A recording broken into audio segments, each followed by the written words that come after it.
Women are transforming the world and transforming the face of power. Women-owned firms make up 40% of all privately held businesses in the United States, employing 7.3 million people and generating $1.1 trillion in revenues per year. In 1972, women held only 18% of managerial and administrative positions in the U.S. government. But by 2002, that percentage had increased to 46%.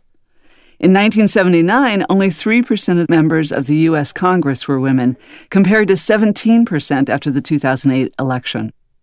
Women have been elected to statewide executive offices in 49 of the nation's 50 states. Outside the United States, women are also making big political gains. Angela Merkel, the 52-year-old physicist-turned-politician, became Germany's first woman chancellor in 2005, ousting the incumbent Gerhard Schröder. In 2006, Michelle Bachelet, a moderate socialist, was elected Chile's first female president.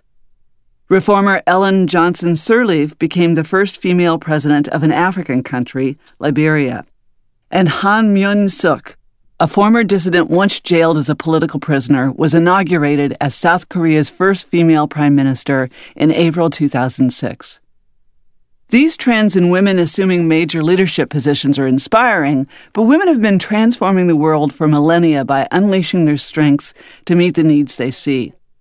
Every day, in simple, unobtrusive, but powerful ways, women enrich their own lives and the lives of others.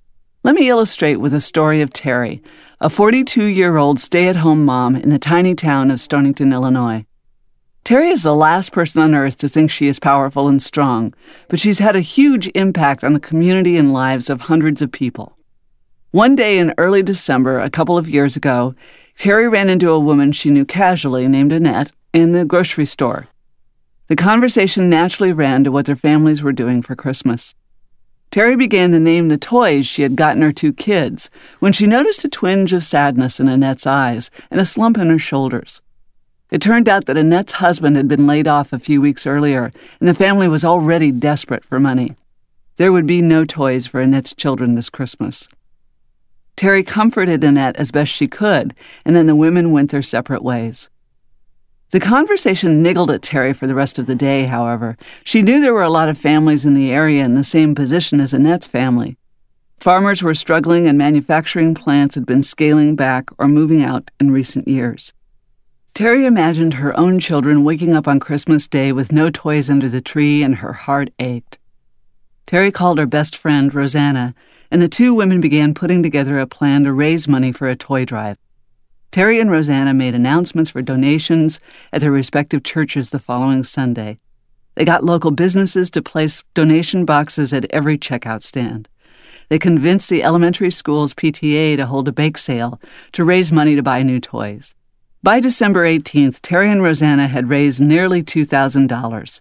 With this fund in hand, Terry visited the local discount stores and persuaded the store's managers to sell her toys at cost.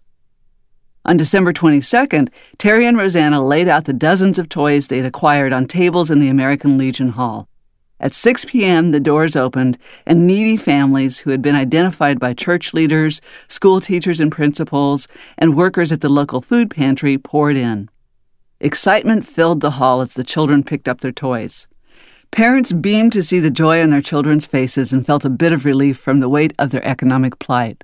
In the years since the first toy drive, the community's involvement has grown, with nearly $10,000 being raised and hundreds of toys being distributed to families in need. Terry's success in organizing this toy drive was the result of many strengths she brought to the task. Terry discerned that Annette was distressed by tuning into Annette's demeanor and what Annette was not saying about her Christmas plans. She took Annette's perspective and understood what it would feel like not to give her children toys for Christmas. Faced with the daunting task of organizing a toy drive in a few short weeks, Terry remained confident that she could pull it off and persisted despite the discouragement of others. She rallied her best friend and the huge social network she had built in her town, and then devised multiple pathways toward reaching her goal of raising enough money to buy toys for the needy children. Women like Terry can be found in every small town, sprawling suburb, and urban center in the world. They set their sights on doing things that express their personal interests and values, and nothing stops them from accomplishing their goals. They connect with other people in ways that engender cooperation and support. They find creative ways to get around roadblocks, and they make their communities and worlds healthier and more vibrant by their everyday acts of leadership.